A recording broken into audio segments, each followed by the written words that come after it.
তো হ্যালো বন্ধুরা, তো আবার চলে এসেছি একটা নতুন গল্প নিয়ে। আজকের গল্পের নাম হলো বক ধার্মিক।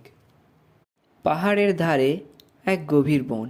সেই বনের মাঝে ছিল একটা বড় দিঘি। বর্ষায় পাহাড়ের সব জল এসে ওই দিঘিতে পড়তো।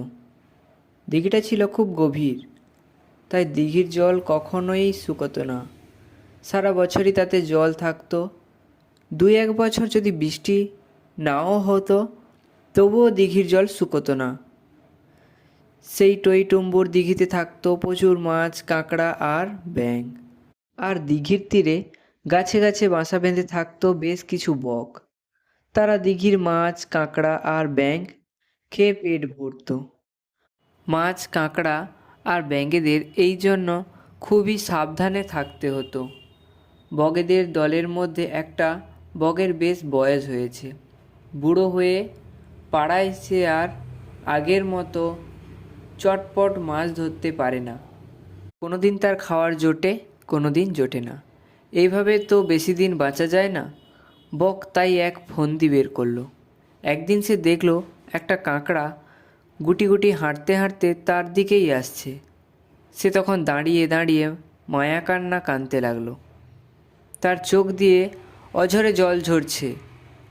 দূর থেকে কাঁকড়া দেখলো বক কাঁদছে। সে খুব অবাক হলো। কৌতূহল চাপতে না পেরে সে বেশি দূর থেকে বককে প্রশ্ন করল, কি বক দাদু, কাঁদছো কেন? আজ খাওয়ার জোটেনি? বক ফোঁপাতে ফোঁপাতে বলল, নাতি, তুমি বোধহয় জানো না, আমি মাছ খাওয়া ছেড়ে দিয়েছি। বগের কথা শুনে কাঁকড়া তো অবাক। বলল, মাছ খাওয়া ছেড়ে দিয়েছি? শুনিনি তো। কিন্তু তুমি কাঁদছো কেন? কাঁদছি মনের দুঃখে। কেন, কিসের দুঃখ তোমার? আর বলো না নাতি, আমি নিজের দুঃখে কাঁদছি না, কাঁদছি অন্যের দুঃখে। এই বুড়ো বয়সে শেষে এমন একটা দুঃসংবাদ শুনতে হলো। কাঁকড়া অবাক হয়ে জিজ্ঞাসা করলো, কাদের দুঃখ, কিসের সংবাদ, দুঃসংবাদ? বক বলল, সেসব কথা বলতে বুক আমার কষ্টে ফেটে যাচ্ছে নাতি। কাঁদছি তোমাদের দুঃখে। আমাদের মানে? তোমাদের আর মাছেদের।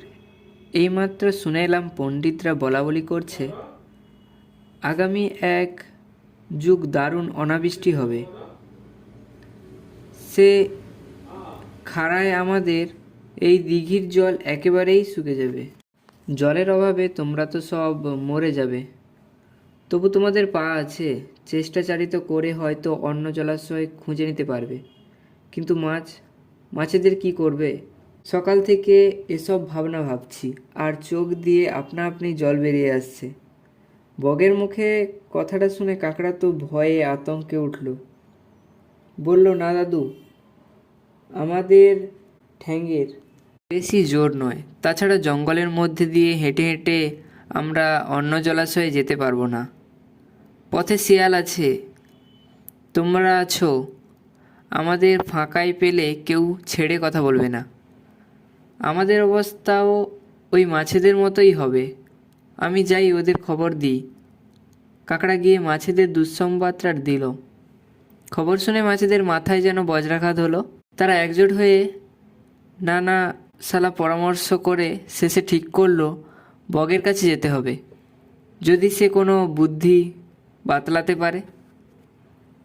মাছেরা তখন একজোট হয়ে দিঘির তীরে, সেখানে বগ এক ঠ্যাং তুলে দাঁড়িয়ে আছে, সেখানে এলো। বলল, এ বিপদে একমাত্র তুমি আমাদের বাঁচাতে পারো বক দাদু। কী করলে তোমাদের ভালো হবে সে কথা বলো।